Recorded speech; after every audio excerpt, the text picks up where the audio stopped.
recording. Okay, very good.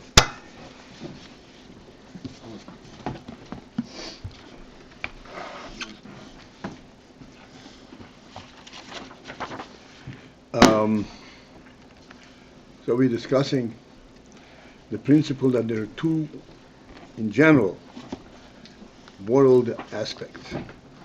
One is called Alma Dies Casio, one is called Alma Dies Galio.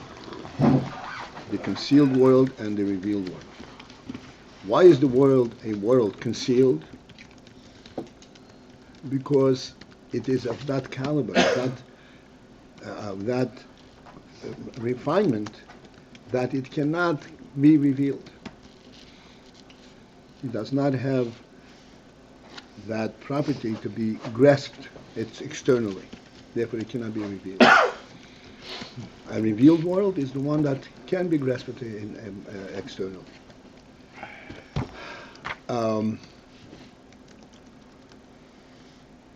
And the mashal that we're using to demonstrate these two types of worlds is two worlds within the human being himself, machshava and dibur. And we took a little pains to point out why are these called worlds, and we will revisit that. Machshava and dibur both are inspired, not only inspired for the activity, but the sense of reality that they possess is from the nefesh itself, which is a primary reality. Yet, this primary reality defines itself and represents itself, is represented at two different levels. I should say actually three different levels. There is the union where this is nefesh itself, where this is exclusively chayas internal to the nefesh. This is the pure sechel and midas. Then there is the way the sechel is revealed, is perceived in machshava, in thought. In thought, it is already what we call a level of world. What defines world? There's a structure. It's not a single blur of light and reality. There has to be a presentation. There's a first and second and third. This is called world, a structure. Just as we say, in simple terms, we say, we are sitting on chairs, but we're not sitting on chairs. We're sitting on chairs that are supported by the floor, which is supported by the beams, which is supported by the wall. This is called world.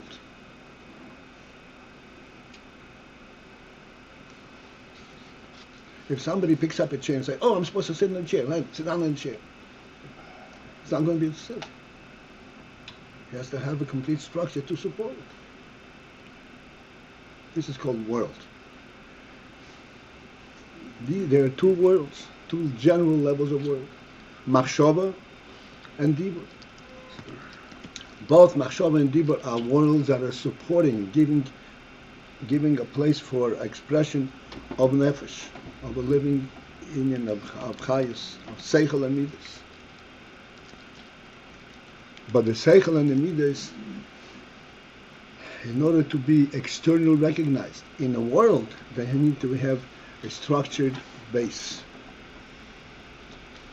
How do I approach it? How do I think of it? What place does it have in the world context? Not in the neshama context. Which is called world. And in that there are two distinct levels. World of machshava, at the level of machshava, world at the level of dibur. World at the level of machshava is where, although it is world, but this is what's called an internal world. I know what I think.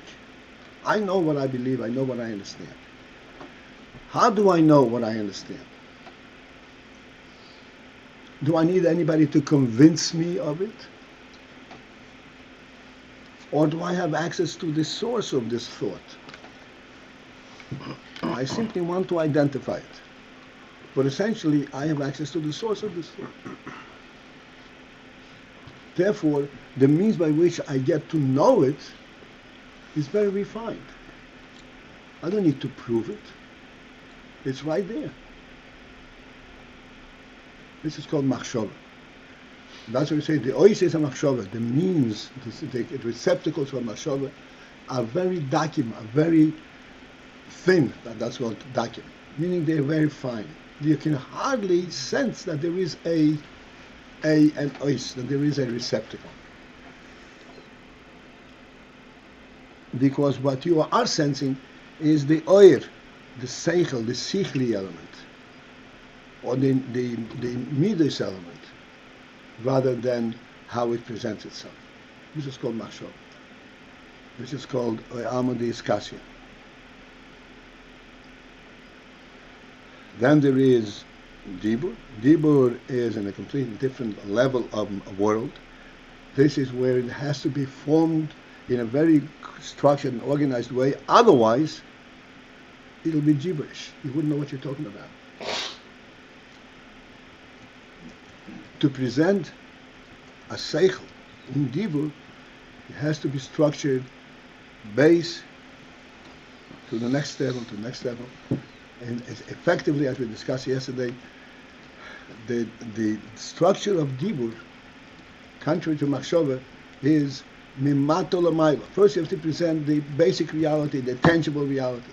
Then you have to show that within this tangible reality, there is a means to see something which is less tangible, something that is a concept,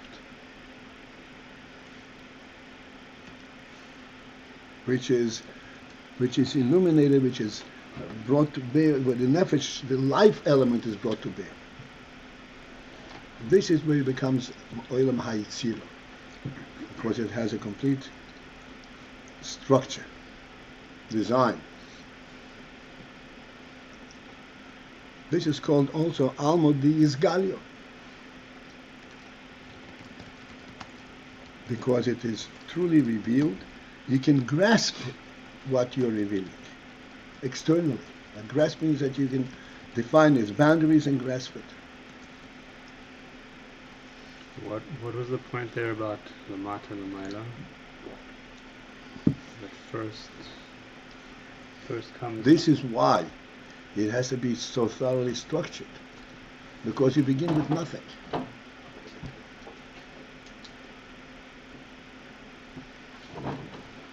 You don't have an oil nefesh. You create the keli, and then the oil nefesh illuminates it. Is it as if to say you first have the word, the Evan, and then you have the meaning inside it? This is this has been drawn to such an extent that there are some quote-unquote wise people who say that the reason there are houses is because there are stones. Stones? Stones. That's T-O-N-E-S, you said? Mm-hmm. Okay. This is how blinding this is.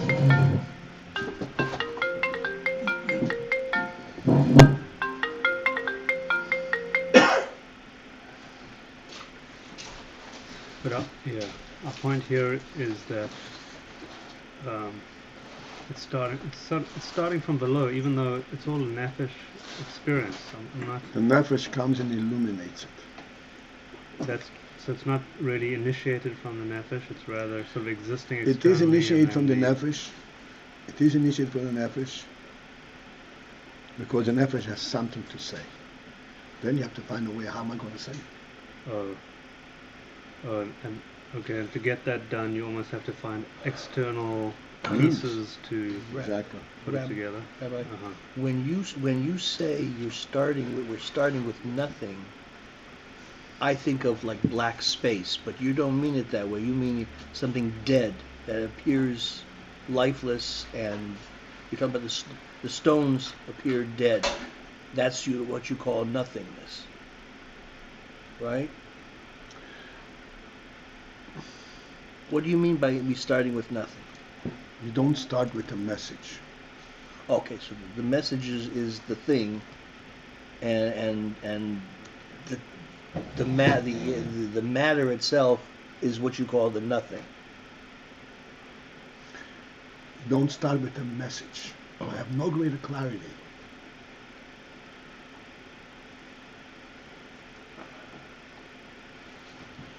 You don't have a concept. You start with nothing, from scratch. If I were to tell you something, you don't know what I'm thinking. You have no idea what I'm thinking. How am I going to present it to you? Uh-huh. I'm going to talk to you Turkish. Yeah. Will you understand me? Will No. I be able to? No. Why not? Well, how is English different than Turkish? Because I don't speak Turkish and there's no communication. Because English is a common ground. Is it what? A common ground. Oh, common ground. Okay. But English has nothing to do with the thought that I'm going to tell you. The thought is not limited to English. Right. It doesn't come from the thought, which means I'm putting the thought into English so that we find a common ground. This is called Dibur.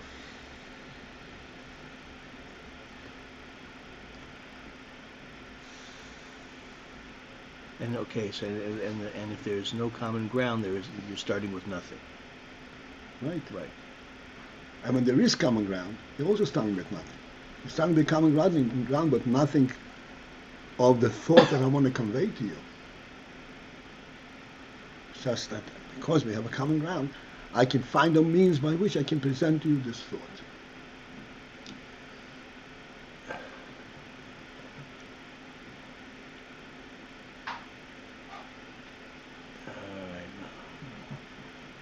This is I think uniquely Jewish and Western. The idea that there has to be a message, has to be a moral.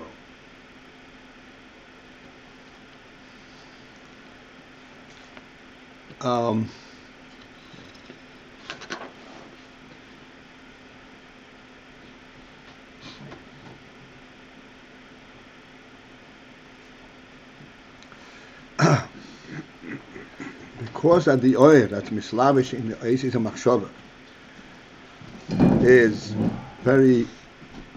a pure oil hanefesh. This is why the Oasis are in Machshava. This is why the Oasis are very fine, and they cannot be sensed by a Zulus outside. Okay, so we are on the line Gamkein. Oasis him ruchnin adayin. This is a few lines above the middle of the page, non dalet. Starting Gumken. Gamkein, yeah. Got it. Bedugma kozois hu ba'olam habriya. This would be an example, illustration for the world, what's called world of Bria.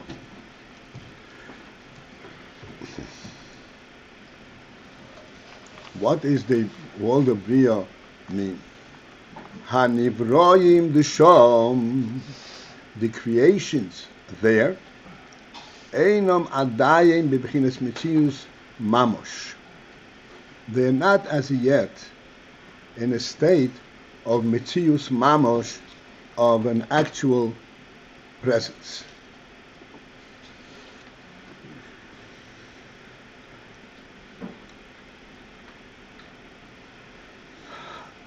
Liyos b'bchinas yesh murgosh, so that they would be in the state, and could be regarded as a yesh murgosh, as a yesh that can be actually sensed and fully identified.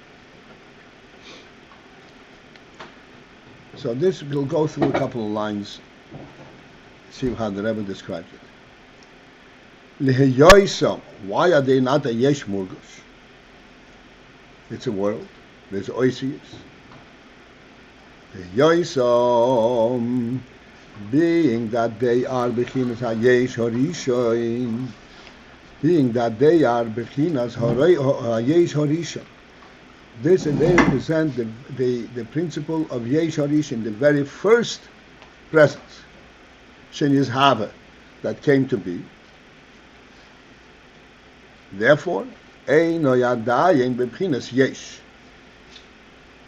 Being that this is only Bebchinas Yesh Urishin, therefore Eino Madayin Bebchinas Yesh. They are not as yet in a state of Yesh, of a real presence.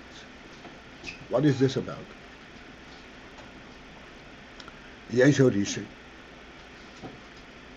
Ukmei Shekosov HaRamban, and as the Ramban writes, the Choymer HaHiyuli, speaking about Choymer HaHiyuli. Choymer means material. But what kind of material? A material that does not have components. A material Hiyuli. A material that represents presence and not the material itself. Normally, material has components. It has a texture, it has a weight, it has a density, tenacity, and so forth. This is material hiyuli, the material that presents presence. Again, we will try to discuss it as we go. So the Ramban says that this choymer ha'hiyuli, shehu choymer horishe, shenizhave me'ayin ve'efes ha'muchlat. This is the first choymer material. Best way to translate that I know. The word choymer means it's a presence without a form. There is choymer v'tzura. Tzura means it has a tzura. It has a certain design. Choymer without a tzura, it's called choymer horishi, choymer hiyuli.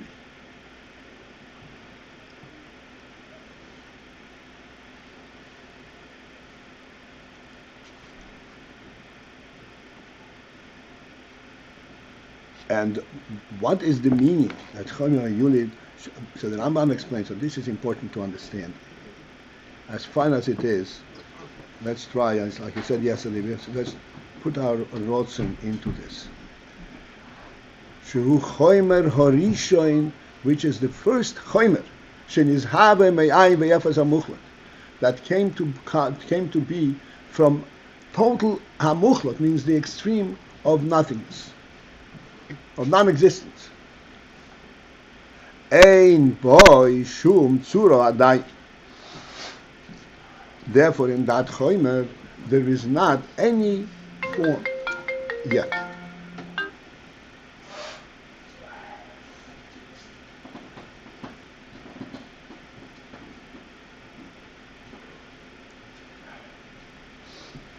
It does not have tzura adai. They'll finish this line. Bahainu, and the reason for that is mipnei she'eino yadayim b'bchinas mitzius dovor. It does not quite contain in it to represent a mitzius dover, a presence of something. It does not represent anything.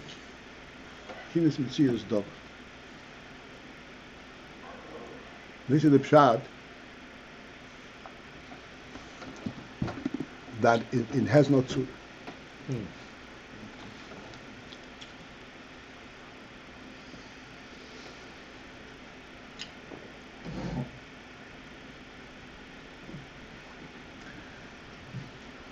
Okay, so we have to understand this is one of the more difficult things to conceptualize, to relate to. Because on the one hand we're saying there's a choymer, there's a presence, a material. Therefore we're speaking about something that the world knows what that is. It's a worldly concept. On the other hand, there's nothing, there's no tzura. There is no form to it. If there's no form to it, what is its presence then? How can there be a choymer without a tzura?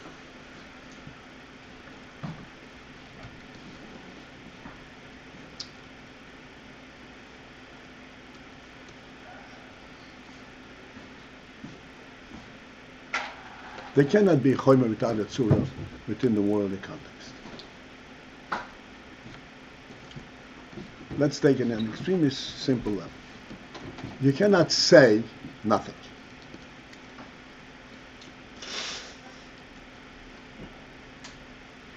No way.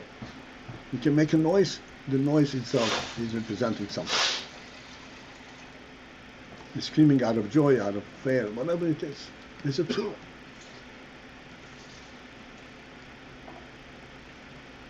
Here we're saying there's a chomer without a tzura. There is no presentation. If it's without a tzura, therefore what is the chomer about? Why is there a tzura to every chomer? Because every chomer, the reason it is there is because it has been initiated to represent something. You want to give a message. I have pain, I'm in joy. There is some kind of a definitive message. This is why every chomer has a tzura. When you have a chomer without a tzura, what initiated that chomer? How does a chomer come to be if it represents nothing?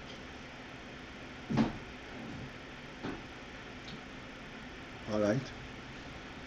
Here is the answer. It represents Ayin. Yesh me'ayin. Ayin has no tzura. Ayin has no tzura. And here the Ayin wants to express itself in Yesh. Yesh me'ayin.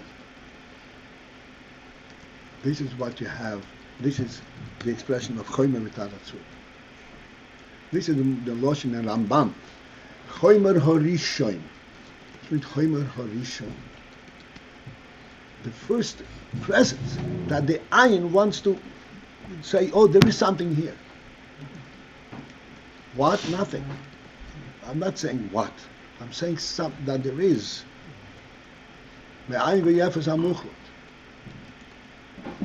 This is the significance of the word Chomer Horishon. This Chomer Horishon does not represent any kind of an impetus, of a message. This Chomer Horishon represents the Ayin v'Efos HaMuchot.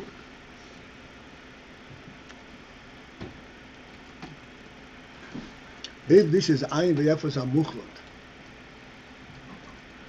what is it trying to, what's the message? What is it trying to reveal?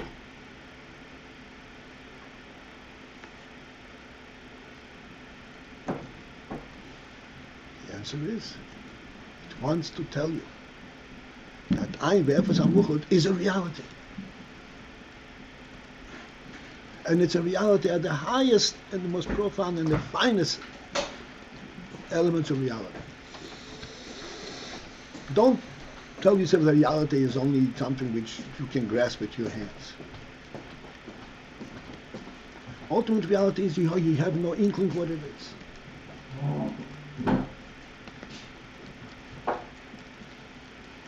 What is God? Forget it. The whole question is inappropriate. It means you don't begin to understand what you're talking about.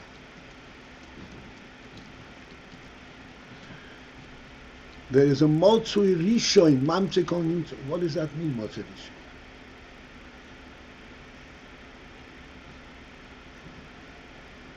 Can you encounter him? What does it mean, Motzui Rishon? Amit is in Motzui. There's a truth beyond being a response to a question. Well, back when, he asked the following question.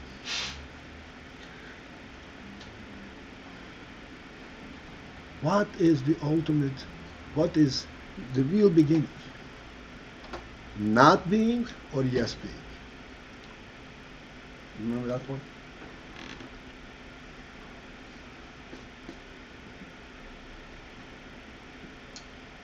Not being does not develops and it does not come out to anything. Only yes being. But this yes being is non-entity. Which means that the truth of being is way beyond anything that we can conceptualize and relate to with our sechel. Sechel is a mitzias. Sechel is a structure. This is way beyond it. This is truth itself. This is the end for this is it for today. Truth itself. Thank you. Good Shabbos, everyone.